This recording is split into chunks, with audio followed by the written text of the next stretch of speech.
যদি বলি ঘোর সংকটে বাংলা, বিশ্বাস করবেন? হয়তো বলবেন না, কিন্তু বর্তমানে পশ্চিমবঙ্গে এমন কিছু ঘটনা ঘটে চলেছে যা সত্যি চিন্তার বিষয় প্রতিটি বাঙালির জন্য। যে ঘটনাগুলিকে গুরুত্ব দেওয়া হচ্ছে না পশ্চিমবঙ্গের মেইন স্ট্রিম মিডিয়াতেও। আজ আমরা চাকরি চুরি, রেশন চুরি কিংবা এসএসসি স্ক্যাম নিয়ে কথা বলবো না। আজ আমরা কথা বলবো এমন কিছু ঘটনা নিয়ে যা বাংলার ভবিষ্যৎকে অন্ধকারে ফেলে দিতে চলেছে।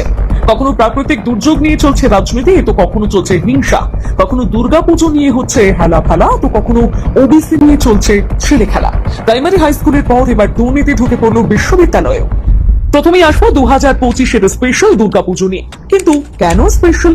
এবারে দুর্গোৎসবের আগে মানুষ যেমন দেখেছে এক রাতের বৃষ্টিতে নাকানি চোবানি খাওয়া কলকাতাকে, তেমনি দুর্গোৎসব দেখিয়েছে বেশ কিছু নতুন ঘটনা যা এর আগে বাংলাতে হয়নি। দিনটা মহালয়ের আগের দিন হাতিবাগান সর্বজনীন মাতৃমন্দিরের উদ্বোধন করতে যান মুখ্যমন্ত্রী মমতা বন্দ্যোপাধ্যায়। হঠাৎ বৃষ্টি আসে, ছাতা থাকা সত্ত্বেও তার নিলেন না তিনি। বৃষ্টি থেকে বাঁচতে সাদা কাপড় দিয়ে মাথা ঢাকলেন। তবে ভঙ্গিটা সহজাত ঘোমটা নেওয়া স্টাইল নয়, হিজাবের স্টাইলে। এখানেই শেষ নয়, এবার ঘটনাস্থল পশ্চিমবঙ্গের সাগরের চকফুলডুবি এলাকার একটি বারোয়ারি দুর্গোৎসব কমিটি। কিন্তু সাগরের বিধায়ক তথা সুন্দরবন উন্নয়ন মন্ত্রী বঙ্কিমচন্দ্র হাজরার নির্দেশে বন্ধ হয়ে যায় ওই পুজো। কিন্তু হঠাৎ করে পুজো বন্ধ, কারণটা কি? কমিটির সদস্যদের মতে রাজনৈতিক চাপে বন্ধ হয়েছে পুজো। দোষ, পুজোর থিম ছিল অপারেশন সিঁদুর। এরপর মহাষ্টমীর দিন, যেখানে বিভিন্ন দুর্গাপুজোর মণ্ডপে সাধারণত দেখা যায় অঞ্জলির সময়সূচি, সেখানে মুর্শিদাবাদ জেলার ফারাক্কার মহেশপুর পঞ্চায়েত এলাকার পূর্ব শিবতলায় দুর্গাপুজোর মণ্ডপে দেখা গেল এক বিচিত্র ঘটনা। পুজো মণ্ডপে অঞ্জলির বদলে দেওয়া হয়েছে আজানের সময়সূচি। তবে এই ঘটনায় চাঞ্চল্য ছড়ালেও শাসক দল খুবই সুন্দরভাবে সাম্প্রদায়িক সম্প্রীতি যুক্তি দিয়েছেন। তাই আমাদের প্রশ্ন, তবে কি আগামী ঈদের দিনেও দুর্গাপুজোর সময়সূচি দেখা যাবে মসজিদের গায়ে? এখানেও থামবেন না। এরপর দুর্গাপুজোর প্যান্ডেলে দেখা গেল তৃণমূলের প্রাক্তন মন্ত্রী ও বর্তমান বিধায়ক মদন মিত্রকে গান গাইতে।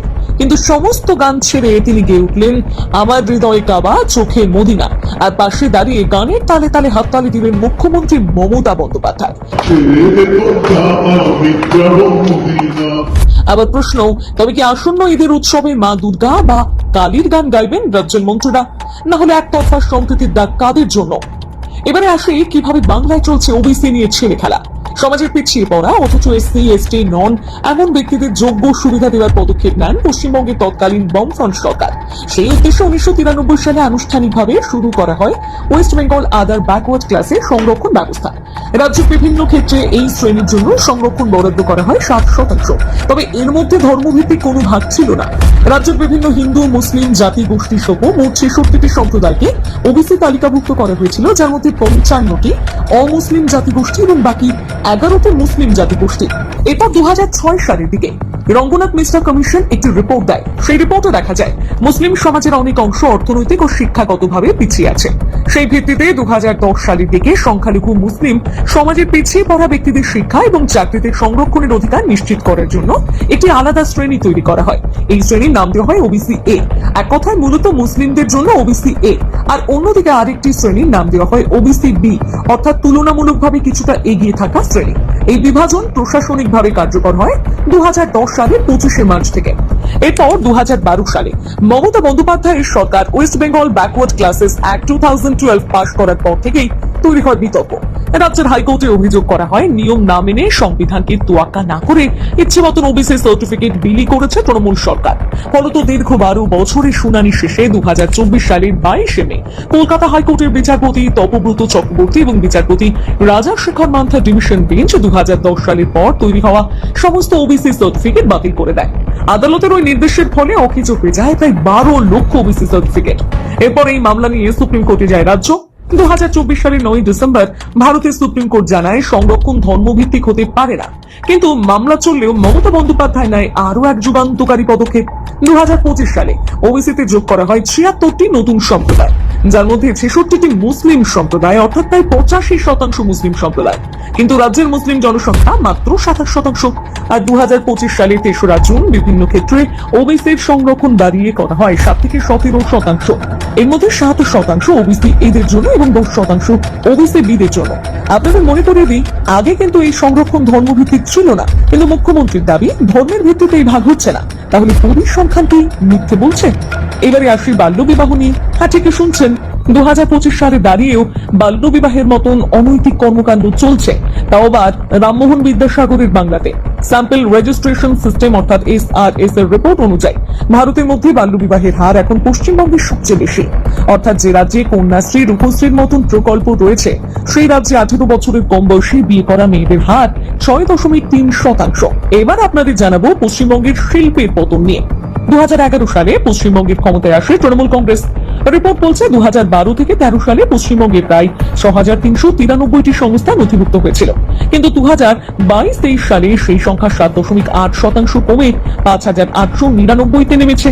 অর্থাৎ অন্যান্য রাজ্যের দিনের পর দিন বেড়ে চলেছে স্টার্ট আপ, ছোটখাটো কোম্পানির পরিমাণ, সেখানে আমাদের রাজ্যের ঘটনাটা একেবারে উল্টো। তথ্য অনুযায়ী গত 14 বছরে পশ্চিমবঙ্গ ছেড়েছে 6,688টি কোম্পানি। এর মধ্যে আবার 110টি কোম্পানি স্টক এক্সচেঞ্জে তালিকাভুক্ত রয়েছে। আর এই কোম্পানিগুলোর মধ্যে বেশিরভাগই সংস্থাই চলে গিয়েছে মহারাষ্ট্রে 1,308টি আর দিল্লিতে 1,277টি। এছাড়াও 36 করে গিয়েছে 511টি, গুজরাটে 423টি এবং হরিয়ানায় 164টি কোম্পানি। অর্থাৎ মমতা বন্দ্যোপাধ্যায়ের আমলে কোম্পানি যে কেবল বন্ধ হচ্ছে তা নয়, বিভিন্ন কোম্পানি পশ্চিমবঙ্গ ছেড়ে চলে যাচ্ছেন অন্য রাজ্যে। তথ্য বলছে এবার রাজ্য ছেড়ে যাওয়া সংস্থার পরিমাণ আরো বাড়তে পারে, কারণ রাজ্যে বিভিন্ন সংস্থা আনতে 2001 থেকে 2 অর্থবর্ষে বাম আমলে একটি ইনসেন্টিভ স্কিমে বিল আনা হয়। আর এই বিলের অধীনে রাজ্যে বিনিয়োগ করা বিভিন্ন শিল্পকে দেওয়া হতো আর্থিক সুবিধা। কিন্তু তৃণমূল সরকার চলতি বছরের মার্চ মাসে ওই সমস্ত ইনসেন্টিভ বাতিল করে দেয়, যার ফলে ইতিমধ্যে রাজ্য সরকারের বিরুদ্ধে কোর্টে পিটিশন ফাইল করেছে একাধিক সংস্থা। তাদের দাবি, বহু প্রতিষ্ঠান এই হিসেব ধরে রাজ্যে বিনিয়োগ করেছে। হঠাৎ করে এমন সুযোগ সুবিধা প্রত্যাহার করলে বিনিয়োগকারীরা আর্থিক ক্ষতির মুখে পড়বে। এবারে আসে বিশ্ববিদ্যালয়ের দুর্নীতি নিয়ে। চলতি বছরের সেপ্টেম্বর মাসে ম্যাকআউট বিশ্ববিদ্যালয়ের নামে উঠে এসেছে প্রায় 837 কোটি টাকা দুর্নীতির অভিযোগ। এর মধ্যে 342 কোটি টাকার কোনো হিসেব নেই, 128 কোটি টাকা খরচের কোনো শংসাপত্র জমা দেওয়া হয়নি, 96 কোটি টাকার অতিরিক্ত ক্রয় করা হয়েছে, 214 কোটি টাকা কাজ শেষ না করে অগ্রিম নেওয়া হয়েছে, 58 কোটি টাকা খরচ করা হয়েছে ভুয়ো ও নকল ডকুমেন্টের মাধ্যমে। অভিযোগ করা হয়েছে সরকারি তহবিল অপব্যবহারের, দায়ের হয়েছে জনস্বার্থ মামলা। এমনকি রাজ্যের করা অডিটে দুর্নীতির সন্ধান পাওয়া গেলেও কোনো ব্যবস্থা নেয়নি প্রশাসন। অভিযোগ করা হয়েছে মামলায় টেন্ডার ছাড়াই কোটি কোটি টাকার দুর্নীতি হয়েছে বলে অভিযোগ।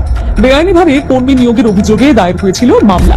এমনকি মমতা বন্দ্যোপাধ্যায়ের ভাই বাবুল ব্যানার্জি প্রতি মাসে এই বিশ্ববিদ্যালয় থেকে 1 লাখ টাকা বেতন পান স্পোর্টস কনসালটেন্ট হিসেবে। সবশেষে আসি উত্তরবঙ্গের দুর্যোগ নিয়ে। গত 4 অক্টোবর গুরুতর দুর্যোগের কবলে পড়ে উত্তরবঙ্গের বেশ কিছু জায়গা, ধসে যায় রাস্তা, বাড়ি, এমনকি সেতুও। প্রাকৃতিক দুর্যোগ কারোর হাতে থাকে না, কিন্তু এটা নিয়েও যে রাজনীতি করা যায় সেটা দেখলো সারা বাংলা। উত্তরবঙ্গের বেশ কিছু জায়গা যখন দুর্যোগের কবলে, তখন কলকাতায় কার্নিভালে ব্যস্ত ছিলেন রাজ্যের মাননীয় মুখ্যমন্ত্রী। সেই জায়গায় যখন সেখানে পরিস্থিতি পরিদর্শনে যান বিরোধী দলের 2 নেতা, যাদের মধ্যে একজন আবার MLA, তাদের উপর করা হলো নির্মম হামলা। আর জানা গেছে সেই হামলা করেছে তৃণমূলের লোকজন। আর এই নিয়ে প্রশ্ন তুলতেই দেশের প্রধানমন্ত্রীকে নিয়েও রাজনীতি শুরু করে দিলেন মমতা বন্দ্যোপাধ্যায়। এমনকি বলেন রাজ্যের এই বন্যা পরিস্থিতি নাকি ম্যান মেড। তাই এই প্রাকৃতিক দুর্যোগ নিয়ে রাজনীতি কতটা যুক্তিযুক্ত সেটা আপনারাই বিচার করুন। অর্থাৎ আজ আমরা আপনাদের সামনে যে তথ্যগুলো তুলে ধরলাম সেগুলো বাংলার মেইন স্ট্রিম মিডিয়া থেকে প্রায় গায়েব হয়ে গিয়েছে। যদি আপনাদের মনে হয় এই সমস্ত তথ্য সবার জানা উচিত, তবে অবশ্যই শেয়ার করুন আর কমেন্টে জানাতে ভুলবেন না কেমন লাগলো এই ভিডিও।